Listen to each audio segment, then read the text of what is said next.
হাসিনার অনুপস্থিতিতে বাংলাদেশের অন্যতম প্রাচীন দল আওয়ামী লীগ আজ এক নজিরবিহীন রাজনৈতিক মোড়ে দাঁড়িয়ে। প্রশ্ন উঠেছে, কে ধরবেন এই দলের হাল? দীর্ঘ 4 দশকেরও বেশি সময় ধরে আওয়ামী লীগের নীতি নির্ধারণ ও সিদ্ধান্তের কেন্দ্রবিন্দু ছিলেন শেখ হাসিনা।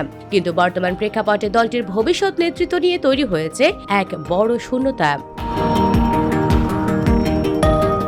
আওয়ামী লীগের রাজনীতি মানেই বঙ্গবন্ধু পরিবার এবং শেখ হাসিনা, তার পরিবারের সবাই যারা আছে তারাই আওয়ামী লীগকে ধারণ করবে, এরকম ধারণা পোষণ করে থাকে আওয়ামী লীগের সাধারণ নেতাকর্মীরা। তবে বয়স বেড়ে যাওয়া এবং বার্ধক্যজনিত কারণে শেখ হাসিনা যখন নেতৃত্বে আর সক্রিয় থাকবেন না, সেই মুহূর্তে এই বড় একটা রাজনৈতিক দল আওয়ামী লীগের রাজনীতির চাবিকাঠি কার হাতে থাকবে, এটা নিয়ে বিশেষজ্ঞ এবং রাজনৈতিক আগ্রহী মানুষের মধ্যে নানান কৌতূহল দেখা দিয়েছে।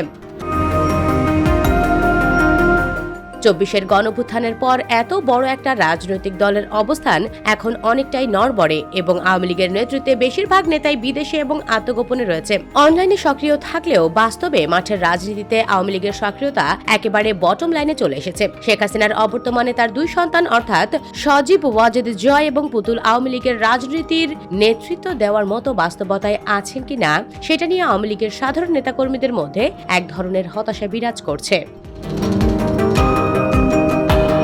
কেননা ইতিমধ্যে সজীব ওয়াজেদ জয় আমেরিকার নাগরিকত্ব নিয়েছেন এবং পুতুল ভারতে স্থায়ীভাবে বসবাস শুরু করেছেন এবং তারা বাংলাদেশের আওয়ামী লীগের রাজনীতিতে নেতৃত্ব দেওয়ার ব্যাপারে খুব একটা আগ্রহ প্রকাশ করে না। বঙ্গবন্ধু পরিবারের ভবিষ্যৎ কর্ণধারী যদি রাজনীতিতে সক্রিয় হতে না পারে, তাহলে বঙ্গবন্ধু পরিবারের আর অন্যান্য সদস্য যারা রয়েছেন তাদের মধ্যে রয়েছেন শেখ ফজলেনুর তাপস, অন্যান্য আরো যারা রয়েছেন তারাও বর্তমানে বিদেশে অবস্থান করছেন। ঢাকার নিকটবর্তী নারায়ণগঞ্জের রাজনীতিতে সবথেকে প্রভাবশালী আওয়ামী লীগের নেতার মধ্যে শামীম ওসমান এবং তাদের পরিবার এবং পাশাপাশি আইভি রহমান খুবই সক্রিয় নেতৃত্ব। তবে তারা বলিষ্ঠ নেতৃত্ব হওয়া সত্ত্বেও আওয়ামী লীগের মূল নেতৃত্বে আসার মতো ওই ধরনের মাপকাঠিতে পড়ে না বলে মনে করেন রাজনৈতিক বিশেষজ্ঞরা। আর যারা দীর্ঘ সময় নেতৃত্ব দিয়ে এসেছেন তাদের বয়সের ভারে এবং বার্ধক্যজনিত কারণে আওয়ামী রাজনীতিতে আদৌ এই নেতৃত্ব ঘুরে দাঁড়াবে বলে মনে করেন না রাজনৈতিক বিশেষজ্ঞরা।